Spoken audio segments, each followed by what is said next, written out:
પ્રસ્તુત છે પ્રાસંગિક. આજનો વિષય છે ઝંડા વેંકૈયા. સંપાદન અને પઠન વિરલ રાણા.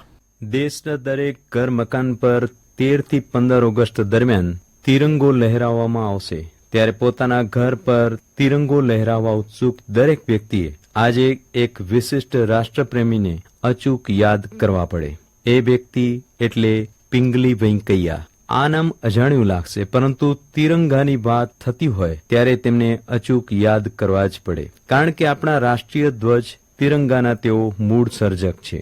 પિંગલી વેંકૈયાજીને યાદ કરવાનું આજે બીજું વિશેષ કારણ એ છે કે આજે તેમનો જન્મદિવસ પણ છે. પિંગલી વેંકૈયાનો જન્મ 2 ઓગસ્ટ 1876ના રોજ આંધ્રપ્રદેશના મછલીપટ્ટનમની નજીક ભટાલા પેનમરુ નામના ગામમાં થયો હતો. તમિળ બ્રાહ્મણ પરિવારમાં જન્મેલા પિંગલી વેંકૈયાના પિતાનું નામ પિંગલી હનુમંત રાયડુ અને માતાનું નામ વેંકટ રતનમ્મા હતું. પિંગલી વેંકૈયાએ મછલીપટ્ટનમમાં પ્રાથમિક શિક્ષણ પ્રાપ્ત કર્યું હતું અને પછી વધુ અભ્યાસ માટે કોલંબો ગયા હતા. આગળ જતા તેઓ બ્રિટિશ આર્મીમાં જોડાયા હતા. જોવાની વાત એ છે કે એ વખતે તેમને એંગ્લો બોઅર યુદ્ધ માટે દક્ષિણ આફ્રિકા મોકલવામાં આવ્યા હતા. દક્ષિણ આફ્રિકામાં તેઓ મહાત્મા ગાંધીને મળ્યા હતા. ગાંધીજીને મળ્યા પછી તેઓ ગાંધીજીના વિચારોથી પ્રભાવિત થયા હતા.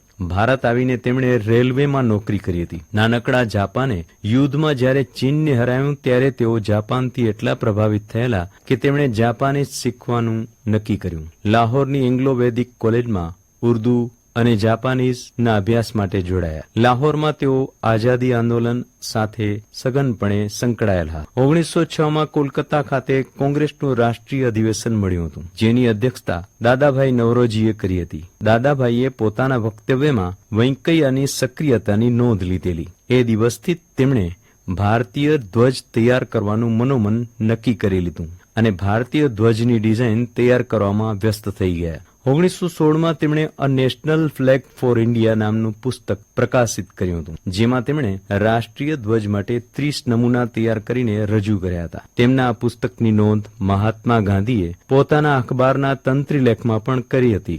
કાકીનાડામાં કોંગ્રેસના સંમેલનમાં પિંગલી વેંકૈયાએ ભારતનો પોતાનો ધ્વજ હોવો જોઈએ એવી રજૂઆત કરી હતી. ગાંધીજીને તેમનો પ્રસ્તાવ પસંદ આવ્યો હતો અને તેમણે દેશનો ધ્વજ તૈયાર કરવાની જવાબદારી વેંકૈયાને જ સોંપી હતી. 5 વર્ષના સમયગાળામાં પિંગલી વેંકૈયાએ ભારતીય ધ્વજની ડિઝાઇન પર કામ કર્યું હતું અને 1921માં વિજયવાડા ખાતે યોજાયેલા કોંગ્રેસના રાષ્ટ્રીય સંમેલનમાં મધ્યમાં ચરખો હોય એવો ધ્વજ રજૂ કર્યો. લાલ લીલા રંગના 2 પટ્ટામાં ચરખાનું ચિત્ર મૂકવામાં આવ્યું હતું. આ ધ્વજ સૌ કોઈને બહુ પસંદ આવ્યો હતો. અમુક લોકોએ આ ધ્વજમાં સુધારા વધારા પણ સૂચવ્યા હતા. આખરે કેસરી, સફેદ અને લીલા રંગના તિરંગાની ડિઝાઇન ફાઇનલ થઈ, જેમાં વચ્ચે ચરખાનું ચિત્ર યથાવત રાખ્યું હતું. આ તિરંગાને 1931માં કરાંચી ખાતે યોજાયેલા કોંગ્રેસના રાષ્ટ્રીય અધિવેશનમાં ધ્વજ તરીકે સત્તાવાર માન્યતા મળી હતી. આ જ તિરંગામાં ચરખાની જગ્યાએ અશોક ચક્ર સમાવીને 22 જુલાઈ 1947ના રોજ તેને આઝાદ ભારતના રાષ્ટ્રીય ધ્વજ તરીકે સ્વીકારવામાં આવ્યો હતો. પિંગલી વેંકૈયાનું નિધન 4 જુલાઈ 1963ના રોજ થયું હતું. તેમના મૃત્યુના પૂરા 46 વર્ષ પછી ઓગસ્ટ 2009માં સરકારે તેમની ટપાલ ટિકિટ પ્રસિદ્ધ કરી હતી. પિંગલી વેંકૈયા બહુ આયામી પ્રતિભા ધરાવતા હતા. ઝંડા વેંકૈયા તરીકે જાણીતા પિંગલી વેંકૈયાને હીરાની ખાણો વિશે એટલું જ્ઞાન હતું કે તેઓ ડાયમંડ વેંકૈયા તરીકે પણ ઓળખાતા હતા. કૃષિ પેદાશના સંશોધનમાં પણ તેમનું મોટું યોગદાન હતું અને કપાસની એક જાત શોધી હોવાથી તેમને પત્તી વેંકૈયા, કોટન વેંકૈયા એવું નામ પણ મળ્યું હતું. તેમણે મછલીપટ્ટનમમાં શૈક્ષણિક સંસ્થા સ્થાપીને કેળવણીકાર તરીકે પણ નામના મેળવી હતી. બાકી તેમનું પ્રતિભાશાળી વ્યક્તિત્વ આજની પેઢીને પ્રેરણા પૂરી પાડે એવું છે. આજે તેમના જન્મદિવસે સંકલ્પ લઈએ કે આપણે ઘરે ત્રિરંગો લહેરાવીએ ત્યારે પિંગલી વેંકૈયાનું સ્મરણ પણ કરીશું.